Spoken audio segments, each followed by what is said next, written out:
सोलापूर न्यूजमध्ये आपल्या सगळ्यांचं स्वागत। महाविद्यालयात झालेल्या ओळखीतून कर्नाटकाच्या एका तरुणाने लग्नाचे आमिष दाखवून एका तरुणीवर अत्याचार केले। त्याचे व्हिडिओ चित्रीकरण तिच्या होणाऱ्या नवऱ्यास पाठवून दिले व तिचे लग्न मोडले।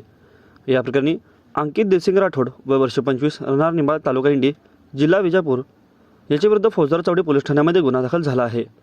या प्रकरणी पीडित तरुणीने वय वर्ष 20 यांनी फिर्याद दिली असून अंकित हा शहरातील एका महाविद्यालयात शिकण्यास होता।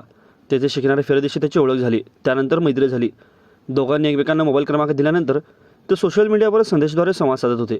फेब्रुवारी महिन्यात फिर्यादीच्या वाढदिवसादिवशी भेटवस्तू देण्याच्या बहाण्याने तिला शहरातील बसस्थानक परिसरात बोलवले। तिला लॉजमध्ये नेऊन लग्नाचे आमिष दाखवून तिच्यावर अत्याचार केले। त्याचे व्हिडिओ चित्रीकरण केले। तेथून जाताना त्याने तिला मोबाईलवर सिम कार्ड भेट म्हणून दिले। त्यानंतर जुलै महिन्यात त्याने तिच्या होणाऱ्या नवऱ्याला सोशल मीडियातून लॉजमधील अत्याचाराचे चित्रीकरण पाठवले व तिचे ठरलेले लग्न मोडले गेले।